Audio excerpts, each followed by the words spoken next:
Hi viewers, welcome to நமது இல்லம். இன்னைக்கு நம்ம கந்த சஷ்டி விரதம் இருக்கும் பொழுது மாதவிடாய் வந்தால் பெண்கள் விரதத்தை தொடரலாமா அப்படின்றத பத்தி தான் பார்க்க போறோம். இந்த கந்த சஷ்டி விரதம் முருகருக்கு இருக்கக்கூடிய முக்கியமான விரதங்கள்ல மிக மிக முக்கியமான சிறப்பு வாய்ந்த ஒரு விரதம்.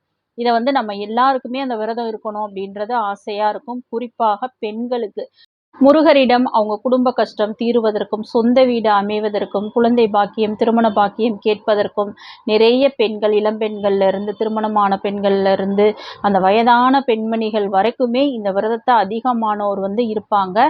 அந்த மாதிரி இருக்கும் பொழுது இந்த மாதவிடாய் பெண்களுக்கு ஒரு பிரச்சனையாக இருக்கும்.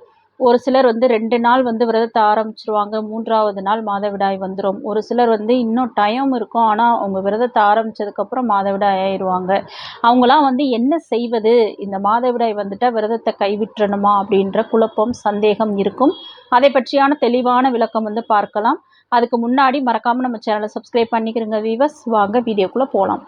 இந்த மகா கந்த சஷ்டி விரதத்தை இருப்பதற்கு நிறைய பேர் ஆர்வம் காட்டி வர்றாங்க. முன்னாடியை விட இப்போ குடும்பத்தில் இருக்கிற எல்லாருமே இந்த விரதம் இருப்பதற்கு ரொம்ப ரொம்ப ஒரு ஆர்வமாக இருக்காங்க. அதுக்கு காரணம் அந்த முருகப்பெருமானிடம் இருக்கக்கூடிய பக்தி.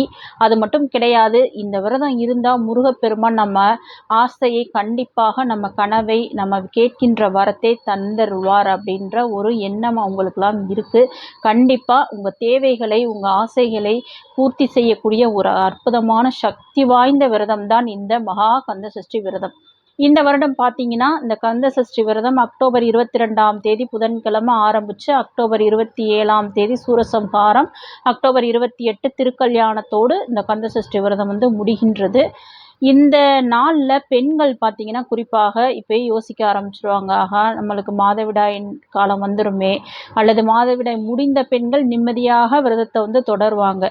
அந்த முடியாத பெண்கள் இன்னும் டைம் இருக்கும், ஆனால் முன்னாடி வந்துருச்சுன்னா என்ன பண்ணுறது, நம்ம விரதம் இருக்கும் பொழுது விட்டால் என்ன செய்வது அப்படின்ற அந்த குழப்பம், சந்தேகம்லாம் இருக்கும்.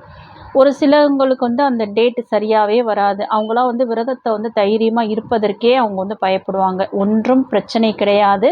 நீங்கள் எப்பொழுதும் போல் இந்த விரதம் தாராளமாக இருக்கலாம். இந்த மாதவிடாய் இந்த கந்த சஷ்டி விரதத்தை எந்த வகையிலும் பாதிக்காது. என்ன ஒரு விஷயம் அப்படின்னு பார்த்தீங்கன்னா, நீங்கள் முருகரை மனதால் வழிபடுங்க, மனதால் பூஜை பண்ணுங்க. நம்ம பூஜை அறைக்கு சென்றோ அல்லது நேரடியாக நம்ம விளக்கேற்றியோ, முருகப்பெருமானுக்கு நெய்வேத்தியம் செஞ்சு படைச்சோ, கோவிலுக்கு போயோ வழிபட முடியாது. நீங்கள் இந்த மாதிரி நீங்கள் ஒரு 3 நாள் விரதம் இருந்துட்டீங்க, 4வது நாள் மாதவிடாய் ஆயிட்டீங்க. நீங்கள் என்ன செய்யணும் அப்படின்னு பார்த்தீங்கன்னா, பூஜையெல்லாம் நீங்கள் செய்ய வேண்டாம். உங்கள் வீட்டிலையே நீங்கள் இந்த பூஜை அறைக்கு போகாமல் ஒரு இடத்துல அமர்ந்து முருகரை தியானம் செய்யலாம், மந்திரங்கள் சொல்லலாம். முருகப்பெருமானை எப்பொழுதும் சிந்தனை செய்து கொண்டிருக்கலாம். விரதத்தை கண்டிப்பாக தொடரலாம். ஒரு சிலர் இந்த மாதிரி சமயத்தில் முருகரின் மந்திரத்தை சொல்லக்கூடாது, முருகரை நினைக்கக்கூடாது அப்படின்லாம் நினைப்பீங்க, பயப்படுவீங்க. அதெல்லாம் தேவை கிடையாது. பக்தி, அன்பு மட்டும்தான் முருகருக்கு தேவையே தவிர இந்த மாதிரி விஷயங்கள் கிடையாது. அதனால் உங்கள் விரதத்தை நீங்கள் எக்காரணம் கொண்டும் இந்த மாதவிடாயை ஒரு காரணமாக வச்சு நீங்கள் நிப்பாட்டாதீங்க.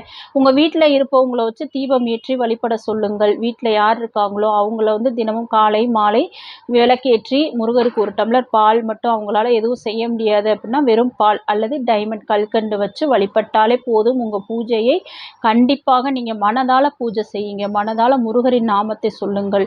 முருகரின் கந்த சஷ்டி கவசம், திருப்புகளை பாடுங்க.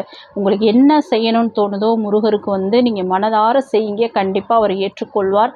பாதி விரதம் இருக்கும் பொழுது அந்த டேட் இல்லாட்டினாலும் வந்துருச்சுன்னா உடனே பெண்கள் பயப்படுவாங்க. நம்மளுக்கு ஏதோ ஒரு தடங்கள் வந்துருச்சு, முருகர் நம்ம விரதத்தை ஏற்றுக்கொள்ளலை, அதனால தான் இப்படி ஆயிடுச்சு அப்படிலாம் நினச்சி நீங்கள் கவலைப்படாதீங்க. இயற்கையை என்றைக்குமே நம்ம மாற்ற முடியாது. அதனால் நீங்கள் அதெல்லாம் தூக்கி போட்டுட்டு முருகரை நீங்கள் நினச்சி இந்த கந்த சஷ்டி விரதத்தை நீங்கள் வீட்டிலையே இருந்து பூர்த்தி செய்யுங்க.